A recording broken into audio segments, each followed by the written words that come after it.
Alors, le circuit de Manicourt, le vrai circuit, comme on dit là-bas. Là-bas, nous y attendent Jean-Louis Moncet et Christophe Malbranc sous un chaud soleil. Et le rouge est mis ce matin, on va les apercevoir. Christophe Malbranc, Jean-Louis Moncet, salut les garçons. Avant de vous retrouver, on va regarder tout ce qui s'est passé ce week-end sur le circuit de Manicourt depuis jeudi et le début du centenaire de ce Grand Prix de France. Il y a eu le coup de tête de Zidane en foot et il y a le coup de théâtre de Montoya en Formule 1. Du départ du Colombien aux qualifications d'hier, ou plutôt à la course qualificative, je pense qu'on peut le dire comme ça, d'hier.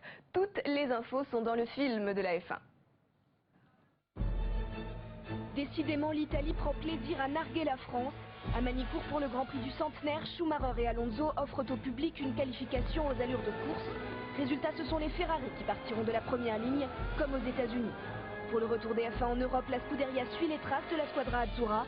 Et Schumacher sait qu'il n'a plus le droit à l'erreur s'il veut battre son rival à la régulière au championnat. Chronique d'un duel qui a déjà commencé.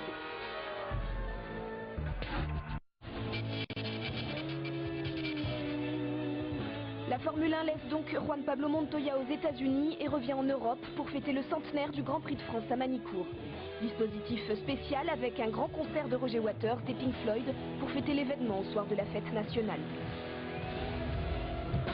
Peu avant, les pilotes ont effectué leur premier tour de roue lors des essais libres, devant des tribunes quasi complètes. Tout un symbole. Ne pas titulariser Franck Montagny en Formule 1 nuit gravement à la France. En plus des fans, Franck Montagny et la fédération ont invité 500 étudiants en grandes écoles pour faire aimer la F1. Entre Olivier Panis et Franck, aucun pilote français a accédé à la F1. C'est par manque et de soutien financier, parce que c'est du bise, mais surtout aussi d'intérêt. Dans l'après-midi, Montagny atteint son objectif, il signe le 21e chrono. Un résultat modeste, oui, mais il ne peut pas en demander plus à une voiture très loin des meilleures. Et surtout, il a battu son équipier japonais. Je suis assez content du résultat.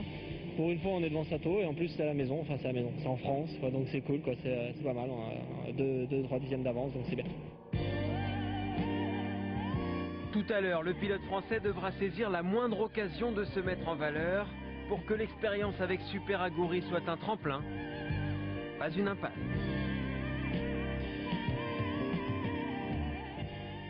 Et tout ça sur un air de Pink Floyd, évidemment, vous l'avez reconnu, c'est la musique à la mode ce week-end à Manicourt.